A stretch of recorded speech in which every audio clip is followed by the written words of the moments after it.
നടൻ ദിലീപ് ഉൾപ്പെടെ 9 പേരാണ് നടിയെ ആക്രമിച്ച കേസിലെ പ്രതിപട്ടികയിലുള്ളത്. പൾസർ സുനി 1-ാം പ്രതിയും ദിലീപ് 8-ാം പ്രതിയുമാണ്. 10-ാം പ്രതിയായിരുന്ന വിഷ്ണു മാപ്പ് സാക്ഷിയായി. പൾസർ സുനിയുടെ 2 അഭിഭാഷകരെ 11, 12 പ്രതികളാക്കിയിരുന്നുവെങ്കിലും കോടതി ഇരുവരെയും കുറ്റവിമുക്തരാക്കിയിരുന്നു. ദിലീപ് ഉൾപ്പെടെയുള്ള പ്രതികൾക്കെതിരെ ഗുരുതര കണ്ടെത്തലുകളാണ് കുറ്റപത്രത്തിലുള്ളത്.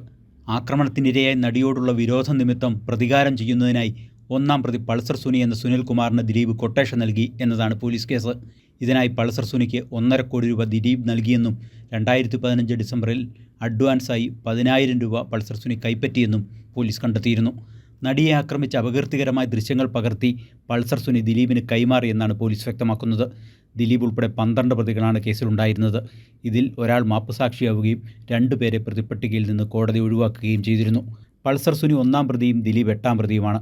Martin Antony, Manikandan, Vijeesh, Saleem, Pradeep, Charlie Thomas എന്നിവരാണ് 2 മുതൽ 7 വരെയുള്ള പ്രതികൾ. സനിൽ ആണ് 9-ാം പ്രതി. 10-ാം പ്രതിയായിരുന്ന വിഷ്ണു ആണ് മാപ്പുസാക്ഷിയായത്. 11, 12 പ്രതികളായിരുന്ന 2 അഭിഭാഷകരെ കോടതി നേരത്തെ കുറ്റവിമുക്തരാക്കിയിരുന്നു.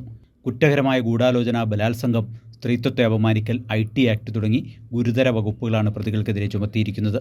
5 ഇടങ്ങളിൽ വെച്ച് നടൻ ദിലീപ് 1-ാം പ്രതിയെ കാണുകയും ഗൂഢാലോചന നടത്തുകയും ചെയ്തതായി പോലീസ് കണ്ടെത്തി.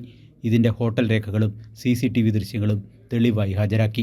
പ്രതിഫലം ഈടാക്കാൻ ലക്ഷ്യമിട്ട് 1-ാം പ്രതി പൾസർ സുനി ദിലീപിന് എഴുതിയ കത്തും തെളിവായി.